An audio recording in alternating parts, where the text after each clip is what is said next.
kita perlu juga yang ini sektor ini ialah yang paling penting ialah sektor perkhidmatan. Berikanlah perkhidmatan yang terbaik dengan etika budi bahasa yang sebaik-baiknya. InsyaAllah. Terbaik, Datuk. Itu dia. Kita nampak ada potensi, ada ruang dan peluang, ada masa depan pastinya. Macam Datuk sebutkan tadi, kita harapkan perjalanan ni masih lagi jauh, tapi kita harap kejayaan juga bersama-sama sahabat-sahabat kita yang bersama koperasi untuk sektor pelancongan, penjagaan diri dan kesihatan. Untuk hari ini, terima kasih banyak-banyak Datuk untuk perkongsian kita. Kita doakan sihat walafiat sentiasa dan berjaya selalu insyaAllah bersama Angkasa pastinya. Ya, InsyaAllah. Terima kasih Sofian Azwan. Saya nak umumkan bahawa kita akan ada persidangan kebangsaan pada 13 November ini.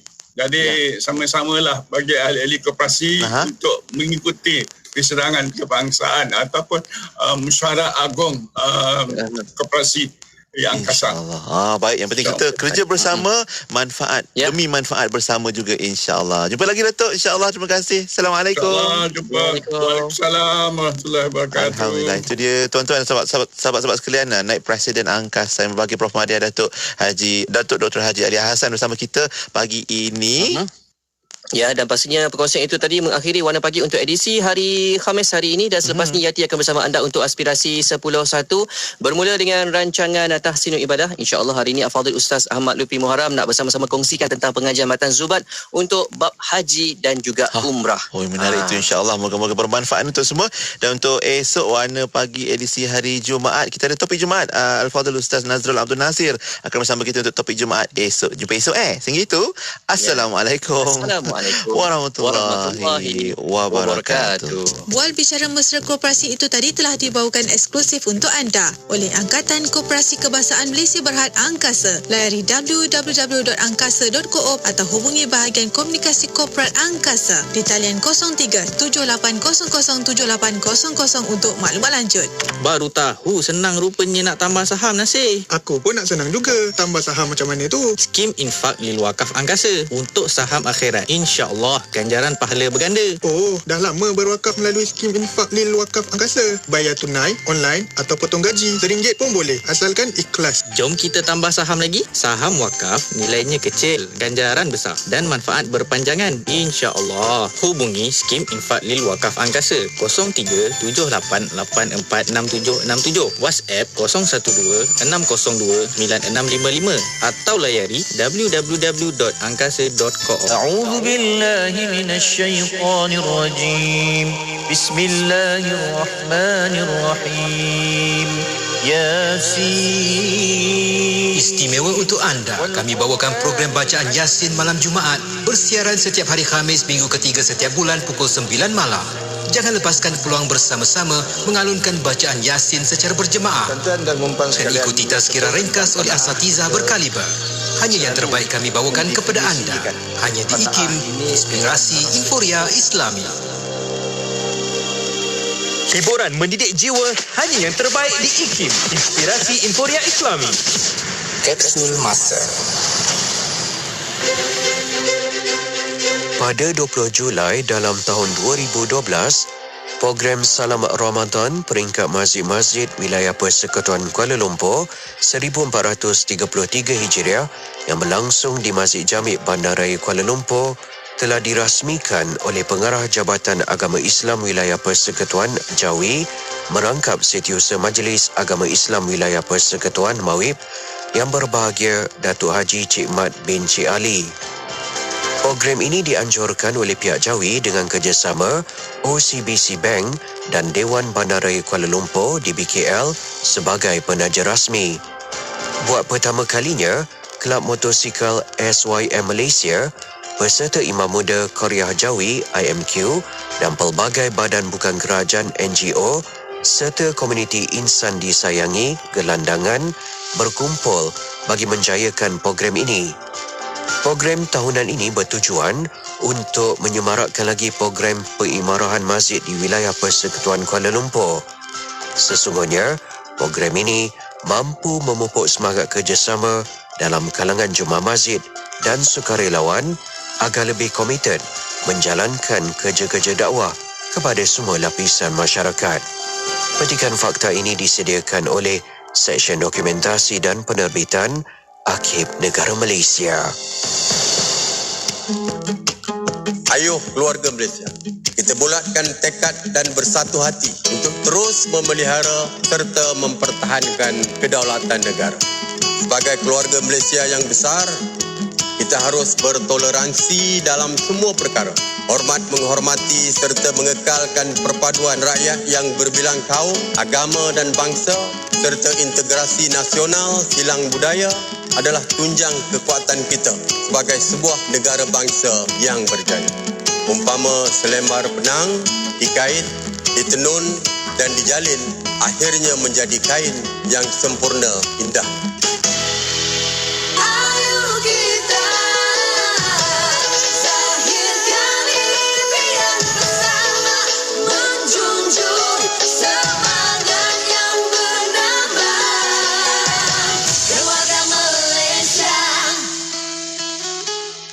Bismillahirrahmanirrahim. Hasbiyallah, la ilaha illahu, alaihi tawakkaltu, wa huwa rabbul arshil azim. Hasbiyallahu, la ilaha illahu, alaihi tawakkaltu, wa huwa rabbul arshil azim, wa huwa rabbul arshil azim. Hasbiyallahu, la ilaha illahu, alaihi tawakkaltu, wa huwa rabbul arshil azim, wa huwa rabbul arshil azim. Hasbiyallahu, la ilaha illahu, alaihi tawakkaltu, wa huwa rabbul arshil azim, wa huwa rabbul arshil azim. Hasbiyallahu, la ilaha illahu, alaihi tawakkaltu, wa huwa rabbul arshil azim, wa huwa rabbul arshil azim. Hasbiyallahu, la ilaha illahu, alaihi tawakkaltu, wa huwa rabbul arshil azim, wa huwa rabbul arshil azim. Selami ilmu untuk kehidupan kita seharian bersama Nur Hayati Paradi di Aspirasi 10.1. IKIM, Inspirasi Inforia Islami. Assalamualaikum warahmatullahi wabarakatuh. Dimulakan dengan lafaz suci Bismillahirrahmanirrahim. Selawat dan salam buat Rasul junjungan Nabi Muhammad sallallahu alaihi wasallam. Selamat pagi. Salam aspirasi untuk semua sahabat pendengar Radio Institut Kefahaman Islam Malaysia. Alhamdulillah, waktu ini kembali bersiaran saya Nur Hayati Paradi temankan anda menerusi perkongsian aspirasi 10.1 edisi Khamis hari ini 28 November 2021 bersamaan dengan 28 Rabiul Awal 1443 Hijrah. Moga-moga Allah kurniakan keberkatan dan kebaikan untuk semua sahabat pendengar IKIM, insya-Allah.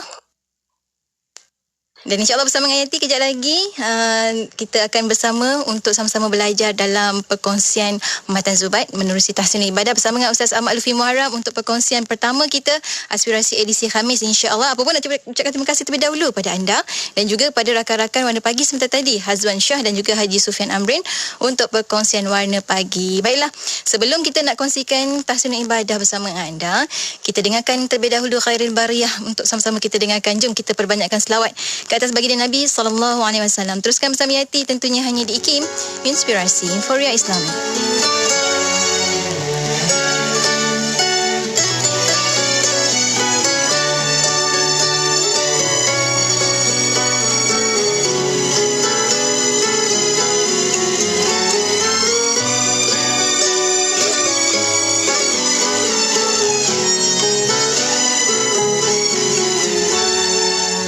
خير البرية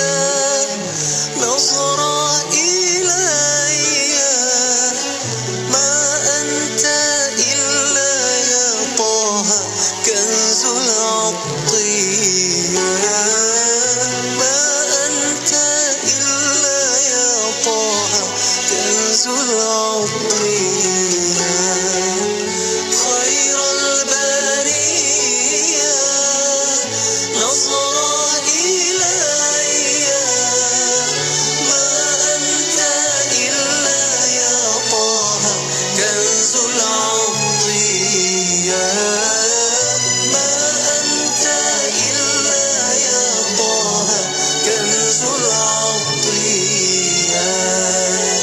كم ذا أنادي يا خير هادي قصدي مرادي يا حبيبي عطفا علي قصدي مرادي يا حبيبي عطفا علي يا بحر الثقيل وتاج عدلي جد لي بوصل يا حبيبي قبل المنايا جد لي بوصل يا حبيبي قبل المنايا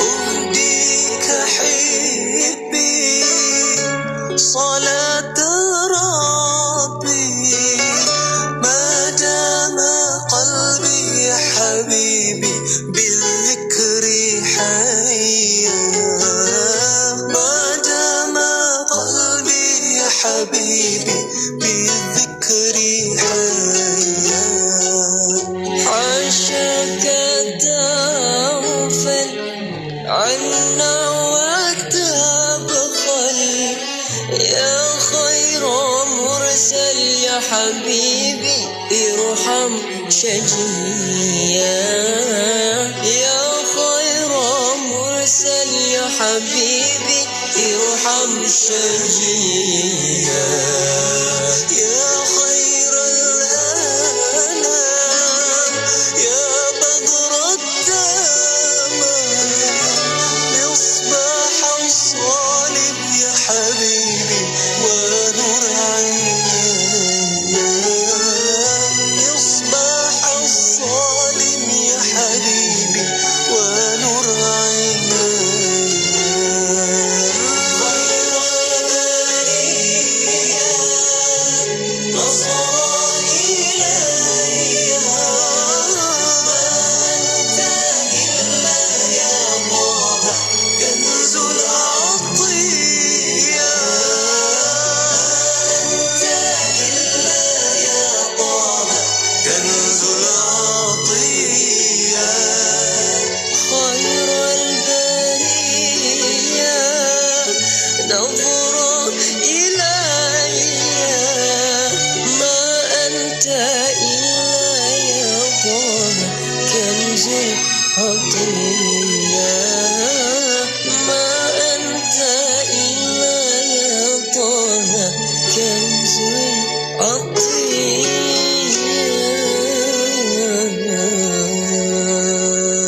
Hingga 1000 keturunan Allah akan kurniakan pahala yang tidak henti-henti. Tak mahukah anda? Rasulullah SAW bersabda, maksudnya sesungguhnya antara amal kebaikan yang mendatangkan pahala setelah orang yang melakukannya meninggal dunia adalah harta yang disedekahkannya. Riwayat Ibnu Majah. Sungguh jelas selagi mana harta yang kita sedekahkan memberi manfaat kepada penerima hatta sehingga 1000 keturunannya, insya-Allah pahala akan mengalir dan terus mengalir untuk kita. Ketahuilah ketika ini umat Islam minoriti di Kemboja sangat-sangat memerlukan bekalan air bersih untuk meneruskan hidup dan beribadah. Oleh itu, ayuh kita bersama-sama Pertubuhan Sukarelawan Ad-Diniyah dengan menyumbang kepada kempen infak pam air Kemboja di www.infakpamairkemboja.com sekaligus membantu misi membina 10,000 unit pam air untuk umat Islam minoriti di Kemboja. Bayangkan mereka sekeluarga hidup dengan meminum air sungai yang keruh dan hidup dengan air hujan yang ditadahkan. Pam-pam air yang anda sumbangkan ini akan menjadi talian hayat untuk mereka sekaligus membekalkan air yang lebih bersih dan kesihatan mereka insya-Allah akan lebih terjamin. Menyumbanglah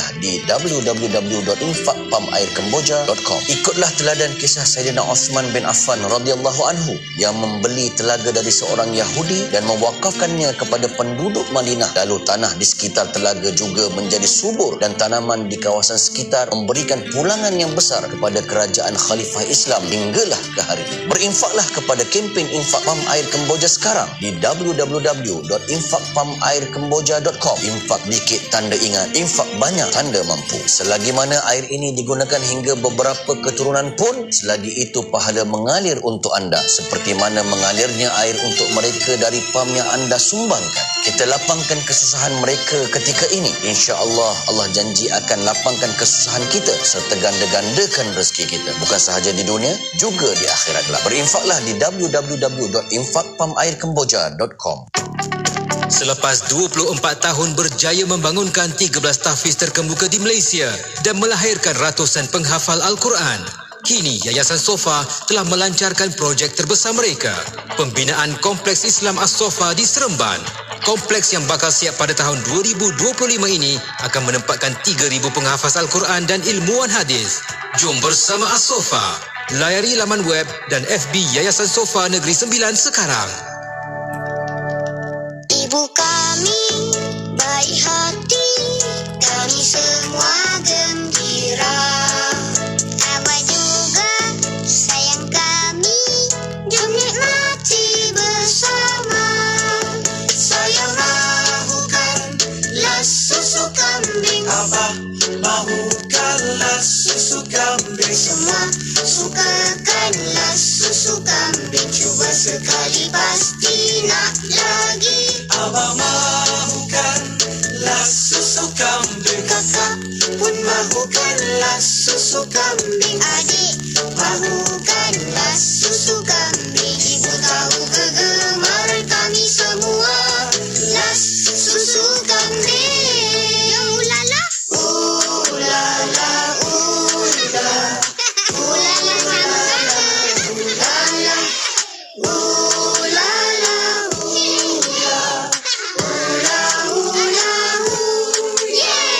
Pagi dengan senyuman ibu dah sediakan. Tinggal satu siapa mahu, last delivery kan ada.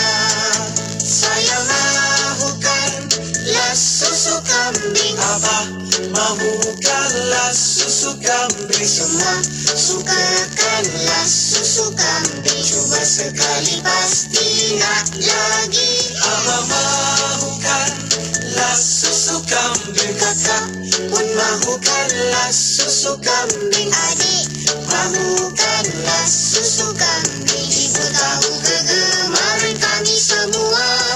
Las susu kambing.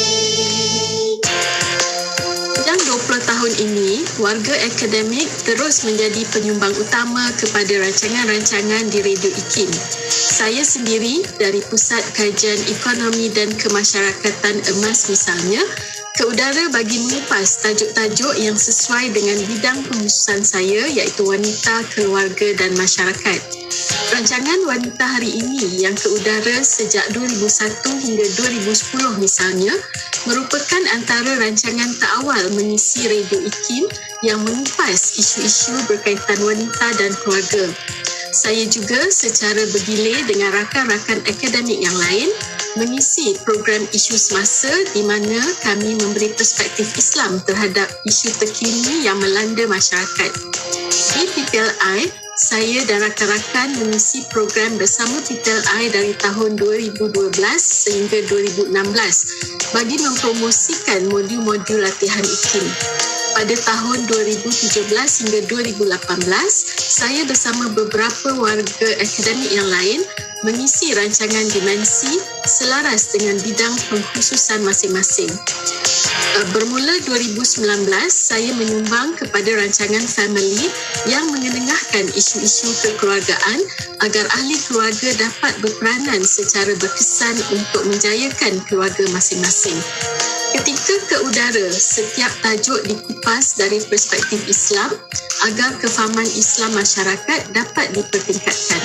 Kepelbagaian rancangan yang ada menunjukkan Radio IKIM peka dengan keperluan masyarakat dengan tujuan utamanya untuk memberi kefahaman Islam agar kefahaman itu menatijahkan penghayatan dan pengamalan Islam selaras tuntutan agama.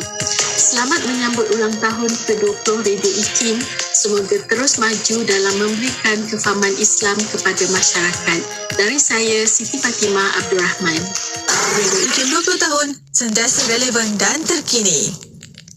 Terus marak cinta Rasul di IKIM, Inspirasi Inforia Islami. Terima kasih pada sahabat-sahabat kerana terus setia bersama kami di Radio Institut Kefahaman Islam Malaysia. Dah masanya untuk kita bersama menerusi rancangan Tahsinul Ibadah. Untuk perkongsian kita pada Saban hari Khamis, kita bersama dengan Ustaz Ahmad Lutfi Muharram di hujung talian saat ini. Assalamualaikum Ustaz. Waalaikumsalam warahmatullahi. Alhamdulillah. Terima kasih banyak Ustaz kerana sudi untuk bersama dengan rakan pendengar untuk perkongsian kita pada minggu ini. Yang mana minggu ini kita akan jalankan sesi soal jawab bersama dengan Ustaz Ahmad Lutfi Muharram.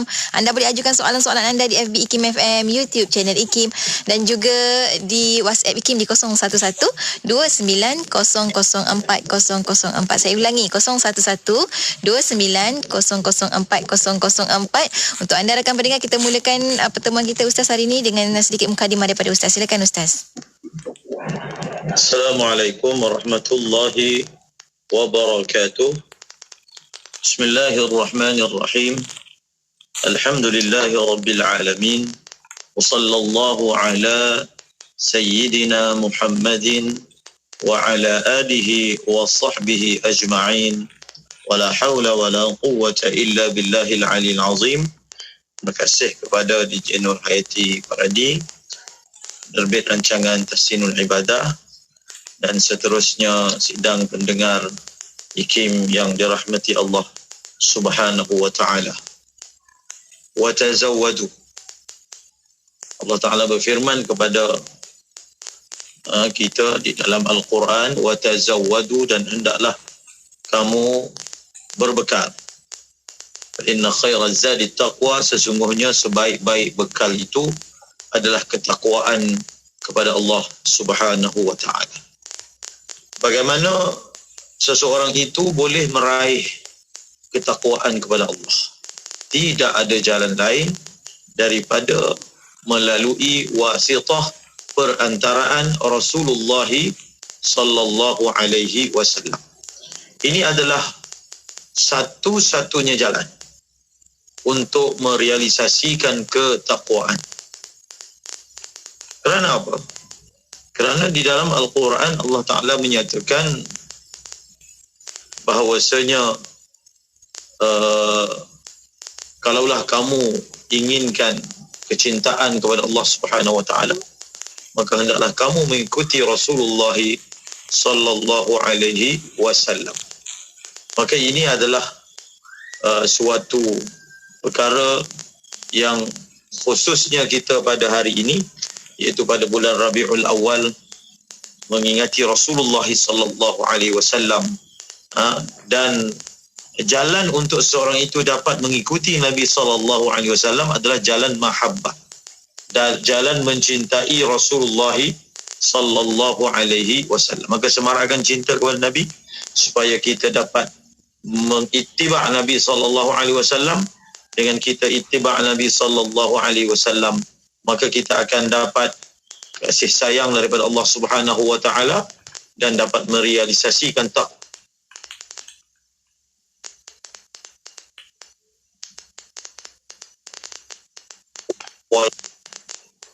Baik, silakan terus sambung Ustaz. Okey. Boleh Ustaz, silakan terus. Dan ini adalah sebaik-baik bekal kita sebagai seorang Muslim kepada Allah Subhanahu wa taala. Baik, Alhamdulillah. Terima kasih banyak Ustaz untuk awalan mukadimah kita, dan kita nak teruskan perkongsian kita dengan soalan-soalan yang diajukan oleh sahabat-sahabat kita di FB IKIM FM, YouTube channel IKIM, dan juga di WhatsApp IKIM di 0112900404. Kita mulakan hari ini soalan daripada sahabat kita Ustaz, agak panjang, daripada Muhammad Adam dari Facebook IKIM. Persoalannya adalah, Assalamualaikum Ustaz, kata kadang-kadang ada bau kencing pada kaki kucing saya. Kadang-kadang bau itu berpindah ke tempat kucing itu pijak dan kadang-kadang tidak. Soalannya yang pertama, adakah kaki kucing sahabat kita ni bekas pijaknya dikira bernajis? Satu. Kemudian, adakah setiap kali kucing saya berak atau kencing, sahabat kita ni perlu periksa kakinya?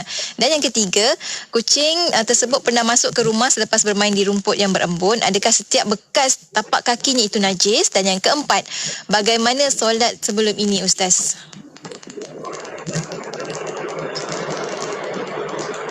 Terima kasih kepada yang bertanya. Ini adalah berkaitan dengan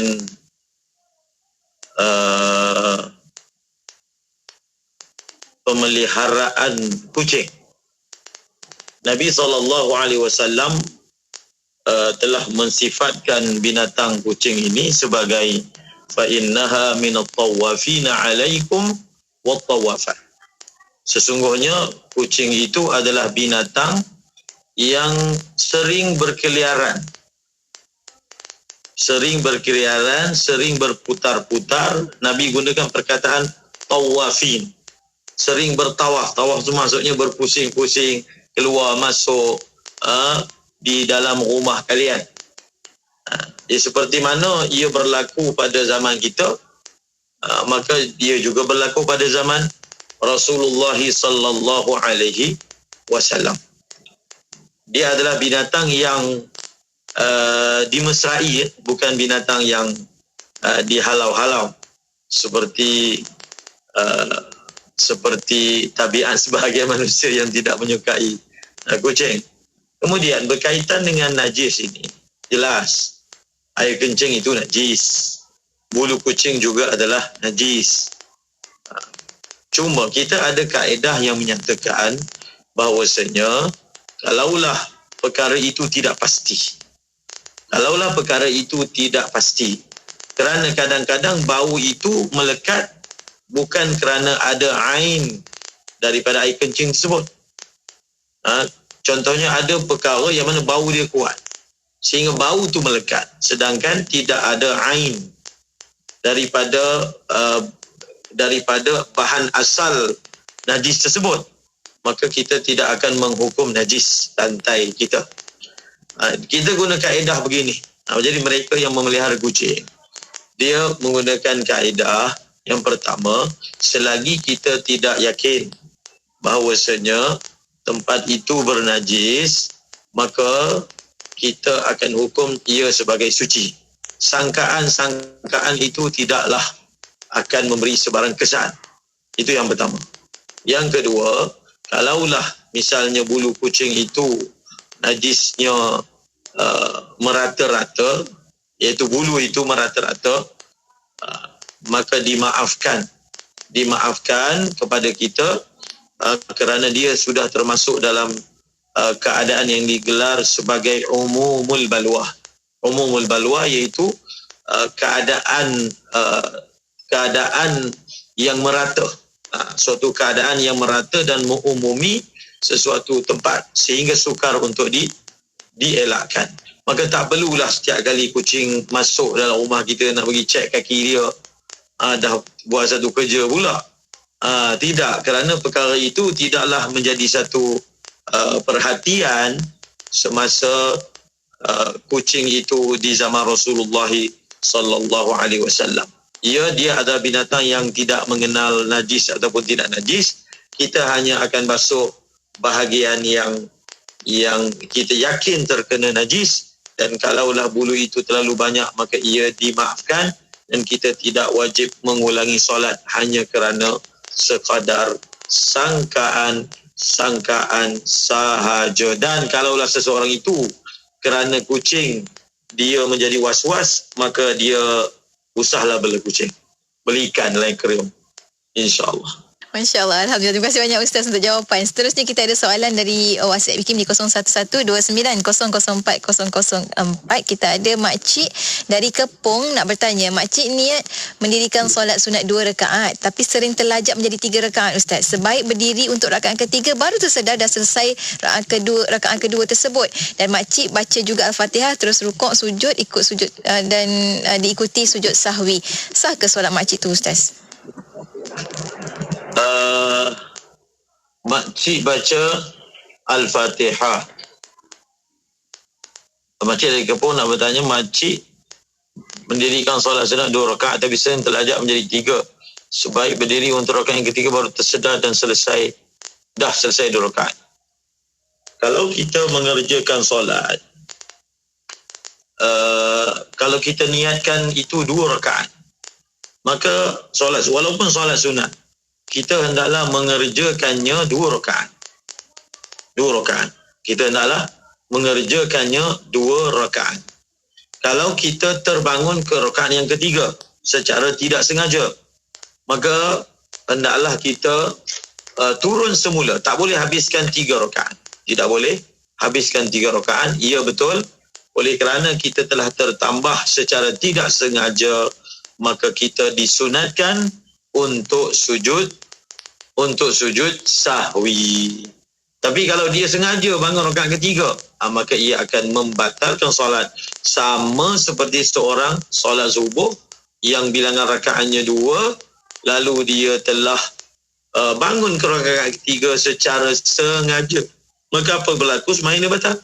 Tapi kalau dia terbangun rakaat ketiga sembahyang subuh secara tidak sengaja, apa perlu dibuat? Setelah tersedar terus turun ke bawah dan tampungkannya dengan mengerjakan ataupun melaksanakan sujud sahwi. Baik, terima kasih banyak Ustaz untuk penerangan. Seterusnya kita ada soalan juga di WhatsApp IKIM daripada Encik Zainal Abidin dari Trolak Ustaz. Dia katanya soalannya, apabila imam membaca doa kunut, adakah makmum mengaminkan secara kuat atau hanya berdiam diri sahaja? Begitu juga doa selepas sembahyang fardu, makmum diam sahaja ataupun mengaminkan secara kuat Ustaz?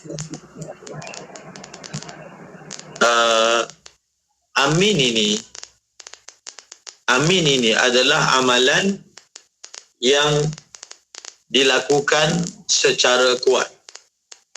Yang pertama, di dalam solat, ketika imam membaca waladhdallin, amin, adakah makmum membacanya dengan perlahan ataupun kuat? Makmum membacanya dengan kuat, kan? Amin, suara itu dinyaringkan. Ini dalam mazhab al-Imam Syafi'i. Begitulah juga amin yang dibaca oleh makmum saat mendengar bacaan doa qunut oleh imam, hendaklah dibaca dengan suara yang kuat. Allahumma hdina fi man hadait, amin. Dibaca dengan suara yang nyaring. Mungkin sebahagian tempat sudah kendur amalan ini, dibaca seperti tidak dibaca, iaitu tidak kedengaran suara nyaringan amin yang disunatkan dinyaringkan. Dan adapun bacaan amin di luar daripada solat, maka begitu juga kita baca dengan suara yang berbunyi. Tidaklah perlu dikuat-kuatkan, tapi dibaca juga dengan suara yang didengari. Amin. Baik, seterusnya kita ada satu lagi soalan daripada Encik Zainal dari Trolak ini Ustaz. Soalan yang kedua, seorang yang sihat walafiat, tiada uzur langsung, dia mendirikan sembahyang sunat sepenuhnya duduk di atas kerusi dari mula takbir hingga salam, boleh ke? Dan adakah sah solatnya kerana rukun sujud bagi yang sihat perlu pada 7 anggota tu Ustaz? Ini banyak berlaku kesilapan. Jadi IKIM perlu ingatkan lagi dan lagi, iaitu kita dapati mereka yang sehat walafiat mengerjakan solat di atas kerusi dalam keadaan sujud pun di atas kerusi. Ini kesalahan yang nyata. Ingatkan, ini adalah kesalahan yang nyata. Untuk solat sunat, bagi mereka yang sehat walafiat, hanya diuzurkan, dibenarkan untuk solat duduk sahaja. Bukan maknanya dibenarkan solat duduk, segala-galanya kita buat dalam keadaan duduk. Sujud itu wajib dibuat secara sempurna. Bukan kita relax atas kursi macam orang kerja pejabat tu. Bukan. Solat itu, sujudlah dia punya amalan utama. Mengapakah kita dalam keadaan mampu untuk bersujud, maka kita tidak bersujud. Kita tidak bersujud. Maka ini kesalahan yang merata-rata berlaku. Kita dapati ketika dia solat fardu, boleh saja dia sujud. Dan tiba-tiba apabila mengerjakan solat sunat, sujud itu tidak dibuat atas tanah, maka sembahyangnya tidak sah dan perbuatan itu boleh menjadi haram, dan ini adalah kejahilan yang sepatutnya tidak berlaku. Baik, terima kasih Ustaz. Maksudnya Ustaz, walaupun solat tu duduk, tapi sujud kena sempurnakan. Ya, sujud wajib disempurnakan.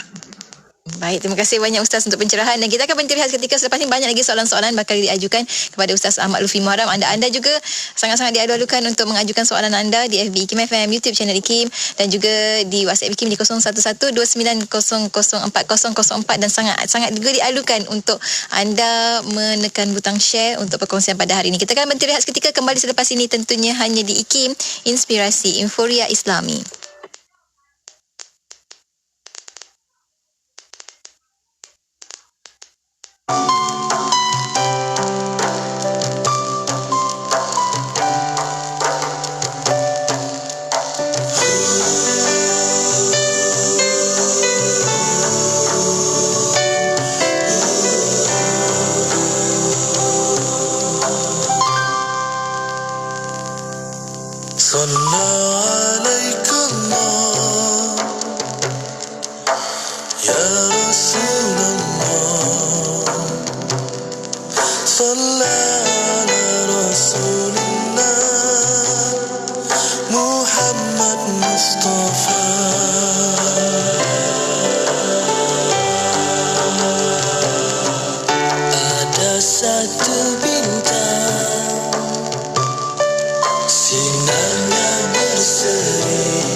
Cinta Rasul di IKIM Inspirasi Inforia Islami. Kita kembali bersiaran bersama dengan sahabat pendengar menerusi rancangan Tahsinul Ibadah dalam sesi soal jawab bersama dengan Ustaz Ahmad Lutfi Muharram.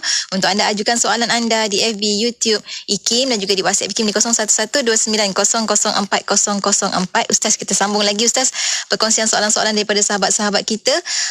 Kita teruskan dengan soalan daripada sahabat kita. Izzuddin Isa Ustaz kata, Assalamualaikum Ustaz, bagaimana cara dan adab isteri hendak masuk sembahyang jemaah itu masbuk Ustaz? Waalaikumsalam warahmatullahi. Bagaimanakah cara dan adab isteri hendak masuk sembahyang jemaah masbuk? Apa yang saya faham, suaminya sedang solat, kemudian isteri datang kemudian masbuk, menjadi imam, menjadi makmum kepada si suami. Tidak ada apa-apa yang khas dalam amalan masuk sebagai makmum masbuk.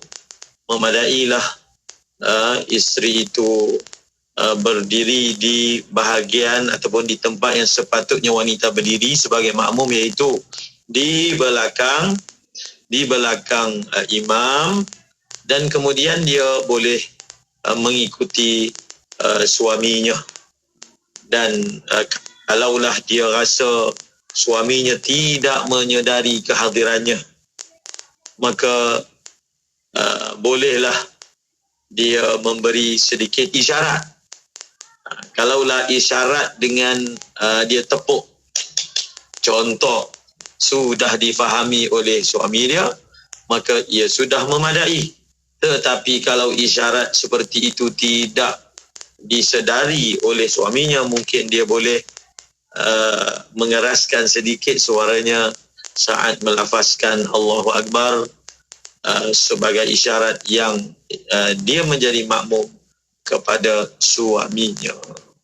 Baik, terima kasih banyak Ustaz untuk pencerahan. Seterusnya kita ada Amir Syahib bin Yahya di Facebook. Dia kata, boleh ke kita ubah niat ketika solat sunat dari 2 rakaat menjadi 4 rakaat Ustaz? Adakah boleh diubah niat sembahyang sunat daripada 2 rakaat kepada 4 rakaat? Yang pertama, solat sunat apa yang dia ingin mengubahnya itu? Adakah solat sunat itu memang jenis ada 4 rakaat? Kalau contohnya sembahyang sunat itu tidak ada 4 rakaat, maka tidak boleh mengubah niat. Contohnya sembahyang tarawih. Sembahyang tarawih pakejnya adalah 20 rakaat, 10 salam. Maka dia ingin mengubah 2 rakaat daripada setiap 10 salam itu menjadi 3 ke 4 ke, maka tak boleh. Tak boleh. Jadi asal yang pertama, basicnya, adakah solat itu memang boleh dikerjakan lebih daripada 2 rakaat? Itu yang pertama. Dan sekiranya solat itu boleh dikerjakan lebih daripada 2 rakaat, bukan semua solat boleh dibuat seperti itu. Contohnya sembahyang witir. Sembahyang witir boleh dikerjakan sehingga 11 rakaat. Tetapi apabila seseorang itu telah berniat sejumlah rakaat ketika dia bertakbiratul ihram, misalnya dia berniat 2 rakaat, maka tidak boleh ditambah di tengah-tengah solat. Namun sekiranya solat itu adalah solat sunat mutlak misalnya, maka dia boleh menambah dan mengurang rakaat di tengah-tengah solat dengan satu syarat, iaitu perubahan ataupun pengubahan niat itu dilakukan sebelum kejadian itu berlaku. Kejadian menambah dan mengurang itu berlaku. Maknanya apa? Sebelum dia bangkit ke rakaat ketiga, sebelum itu dia dah niat untuk jadikan solat itu misalnya 4 rakaat. Sebelum. Bukan dia bangkit ke rakaat ketiga dalam keadaan tidak berniat mengubah solat itu kepada 4 rakaat. Tak boleh. Ataupun dia berniat solat sunat mutlak itu 4 rakaat. Kemudian dia menjadikannya 2 rakaat boleh, tetapi sebelum dia memberi salam iaitu meninggalkan solat itu menjadikannya 2 rakaat, hendaklah dia berniat menukarnya daripada bilangan 4 kepada bilangan 2. Baik Ustaz, adakah benda yang sama juga Ustaz kalau kita sembahyang solat sunat witir contohnya, kita nak solat mula-mula awal niat 2 rakaat, tiba-tiba kita baru masa rakaat pertama tu juga tiba-tiba kita terasa macam tak cukup masa ni, so kita jadi kita ubah dia jadi 1 rakaat. Adakah boleh macam tu Ustaz? Untuk solat witir tak boleh. Untuk solat witir tak boleh sebab dia tak ada masalah. Kalau masa tidak ada pun tak ada masalah. Kita teruskan sahaja solat.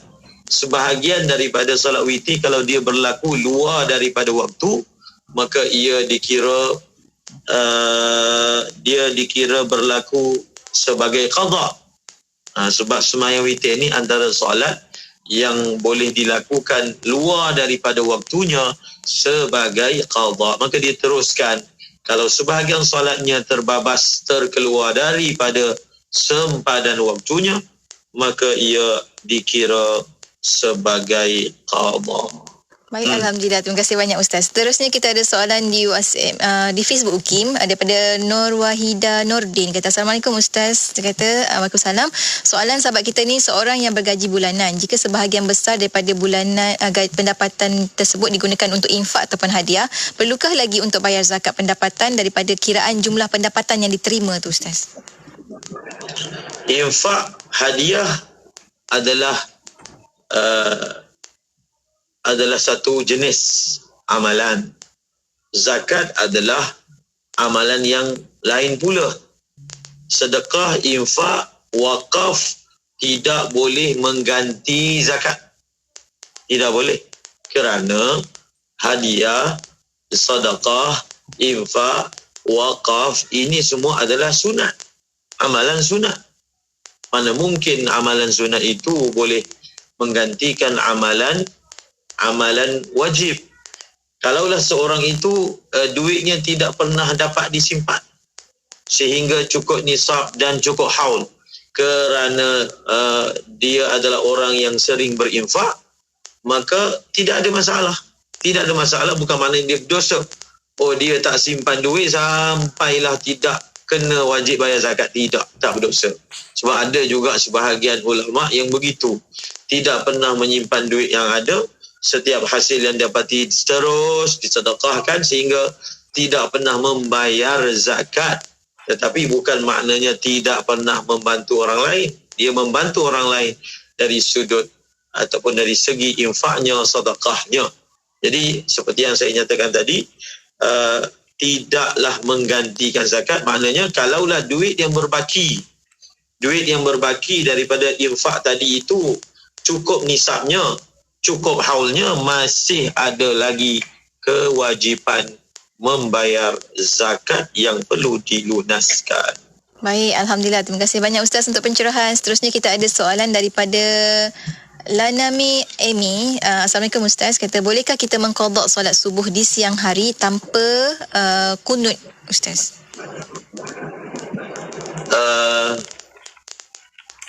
Bolehkah kita mengqada solat subuh luar daripada waktunya, siang ke malam ke, tanpa kunut? Dia kunut ni, kalau dia sembahyang subuh dalam waktu tidak baca kunut pun sembahyang sah, bukan qada. Kalau dia sembahyang subuh tidak membaca kunut, sembahyang dia sah. Maka persoalan boleh ataupun tidak memang jelaslah boleh. Memang jelas boleh, kerana bacaan kunut itu sendiri hukumnya adalah sunat ab'ad. Sekiranya ditanya adakah masih disunatkan membaca kunut ketika mengerjakan solat subuh secara qada, jawapannya masih lagi disunatkan, walaupun sembahyang itu adalah sembahyang subuh yang diqadakan. Mungkin dia malu, dia sembahyang qada subuh depan orang, mungkinlah. Kita ambil andaian yang lain. Jadi kalau dibaca kunutnya itu, maka akan terdedahlah yang ini sembahyang subuh yang dibuat secara qada. tidak ada masalah. Dia baca kunut itu, dia tidak perlu mengangkat tangan kalau dia rasa segan. Ketika dia membaca kunut, dia berdiri lama dalam i'tidal dalam keadaan tidak mengangkat tangan. Itu perkara yang dia boleh minimalkan kalau dia rasa perkara itu akan menyebabkan dia segan. Dia segan, maka baca kunut dan tidak perlu untuk mengangkat tangan. Afdalnya mengangkat tangan lah. Tetapi kalau berlaku seperti itu, dia baca tanpa mengangkat tangan.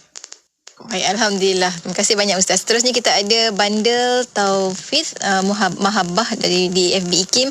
Tanya soalan. Assalamualaikum Ustaz. Kata jiran tanam pokok pisang di depan rumah. Boleh ke sahabat kita ni ambil makan? Jiran jarang ada di rumah sebab selalu balik di rumah pertamanya. Tapi jiran tak kisah, sama-sama kemas bila dah semak. Macam mana tu Ustaz? Yang pertama, jiran menanam pisang di depan rumah. Rumah siapa tu? Rumah jiran ke? Rumah orang lain? Kita ni lah. Rumah sahabat kita ni. Rumah sahabat itu. Yang pertama, sekiranya kita ingin tanam pokok ataupun menggunakan tanah orang lain, walaupun untuk parking, walaupun untuk tanam pokok, ia perlu mendapat keizinan daripada tuan tanah. Itu perkara asas. Perlu mendapat keizinan daripada tuan tanah. Yang pertama. Yang kedua, pokok yang ditanam di atas tanah hasilnya adalah milik pemilik pokok, bukan pemilik tanah. Hasilnya adalah milik pemilik pokok, bukan pemilik tanah. Walaupun dia tanam di atas tanah orang lain secara curang, maknanya secara tidak minta izin, tetap buah itu adalah milik pemilik pokok tersebut. Itu perkara yang kedua. Yang ketiga, berkenaan untuk kita mengambil buah itu, memang jelaslah kaedahnya.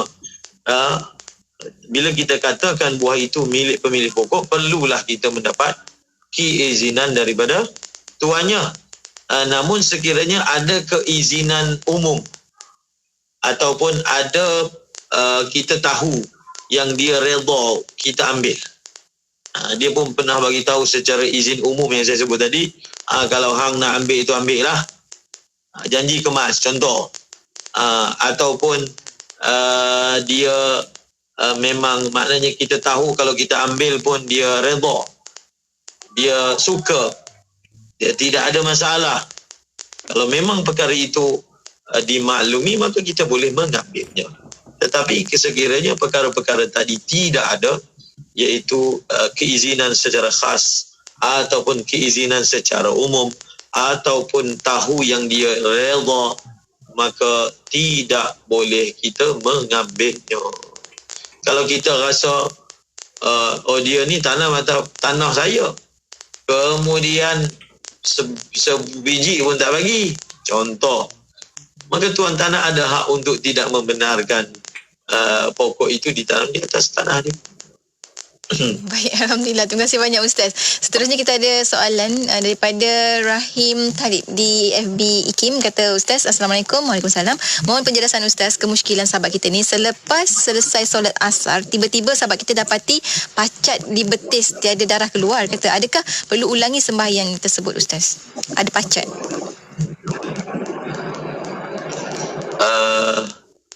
Ketika dia solat ada pacat. Pacat. Tidak perlu ulang solat kerana pacat ini bukanlah binatang yang zatnya najis. Bukanlah binatang yang zatnya najis, maka dia tidak perlu mengulang solatnya. Kalau tiba-tiba darah tu keluar Ustaz? Maksudnya macam kalau darah terkeluar dalam keadaan ada pacat ke tak ada? Adalah kalau pacat dalam keadaan bekas kot. Pacat sudah meninggalkan kulitnya dan ada darah keluar, dimaafkan. Kerana darah seseorang itu adalah dimaafkan. Selagi mana darah itu tidak bercampur dengan benda-benda yang asing. Jadi darah sendiri adalah dimaafkan. Baik. Terima kasih banyak Ustaz. Terusnya kita ada soalan daripada sahabat kita Muaz Zaidi. Ustaz kata, Assalamualaikum Ustaz. Apakah hukum penghantar makanan membawa makanan berunsur daging babi Ustaz? Tidak boleh bagi seorang Muslim membekalkan ataupun memberi perkhidmatan makanan haram walaupun kepada orang bukan Islam. Tidak boleh memberi perkhidmatan, membekalkan makanan haram walaupun kepada yang bukan Islam. Terima kasih banyak Ustaz. Ini sangat penting lah untuk kita semua ambil maklum. Dan satu soalan saya kira sebagai soalan terakhir untuk pertemuan kita pada kali ini daripada Haryati Harun. Ustaz kata, Ustaz, kalau imam tersalah, makmum akan sebut subhanallah. Macam mana kalau imam lelaki, makmum perempuan? Makmum perempuan perlu sebut subhanallah juga ke Ustaz? Makmum perempuan adalah kalau berlaku sesuatu pada imam, sekiranya makmum itu lelaki, maka dia mengucapkan subhanallah. Sekiranya makmum itu perempuan, maka dia menepuk, memberi isyarat. Tetapi kalaulah dengan menepuk itu imam tidak alert, apa tepuk-tepuk ni, dia rasa mungkin makmum itu tepuk nyamuk, mungkin maknanya imam itu tidak tersedar apakah yang sedang berlaku, maka bolehlah dia mengucap subhanallah. Ini termasuk juga kalau nak membetulkan bacaan ke Ustaz? Kalau nak membetulkan bacaan, termasuk ya seperti itu juga. Baik, terima kasih banyak Ustaz. Dengan syarat aman daripada fitnah. Maknanya makmum itu isteri dia kan, adik dia. Tapi kalau makmum menegur bacaan imam, makmum wanita yang mungkin menimbulkan suatu keadaan yang tidak baik, maka tidak perlulah dia tegur. Biarlah imam itu terkapai-kapai dalam bacaan dia. Pandailah dia nak uruskan bacaan dia. Baik Ustaz. Alhamdulillah. Terima kasih banyak Ustaz untuk perkongsian. Dan kita sampai hujung-hujung dah Ustaz pertemuan kita pada hari ini. Mungkin di hujung ni Ustaz boleh titipkan pesan-pesan Ustaz untuk sahabat-sahabat pendengar kita. Ustaz silakan.